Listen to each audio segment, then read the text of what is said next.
আজকে পেলাম দু হাত ভরে যা ছিল স্বপ্ন আমার।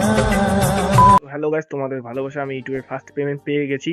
এই টাকাটা পাওয়ার জন্য যে আমার কত কিছু করতে হয়েছে গাইস, বা লোকেদের কথা শুনতে হয়েছে, এই বিষয়ে আমি কোনো ধ্যান দিই নেই গাইস। ইউটিউবটা আমি চালিয়ে গেছি, তো দেখতে থাকো। আমি আজ এই ভিডিওয়ে বলবো কি কি ইউটিউব বিষয়ে আমার কত কিছু জার্নি করতে হয়েছে, তো ভিডিওটা লাস্ট পর্যন্ত দেখবে গাইস। চলো গাইস, শুরুতে আমি বলবো আমি 2022-এ আমি ইউটিউব চ্যানেলটা খুলি।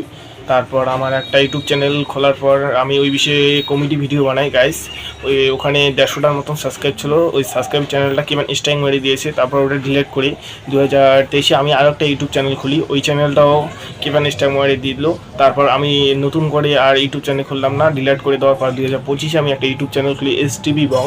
ওই চ্যানেলটা খোলার পর 1,500 সাবস্ক্রাইব, ওয়াচ টাইম 4,000 হলো। তারপর আমি ইউটিউবে মানে একটু ভাবলাম যে ইউটিউবটা মনিটাইজ করেই ছাড়বো। তারপর আমি ইউটিউব বিষয়ে আরও ভিডিও বানা চালু করলাম। তারপর এই যে আমি সফলতা পেয়েছি এটা। আর তারপর আমার বিষয়ে অনেকেই অনেক কথা বলেছে যে তুই ফাও ইউটিউবে ভিডিও বানাস বা এসব নিয়ে। তা গাইস, কারো কথা ধ্যান না দিয়ে নিজের ভিডিও নিজে বানাবে, কারণ অন্যদের কথা শুনলে তো হবে না গাইস। নিজের সফলতা করতে গেলে নিজের প্রয়োজন দরকার।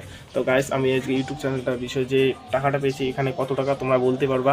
আমি মেসেঞ্জারে বা আমার ইউটিউব মেসেঞ্জার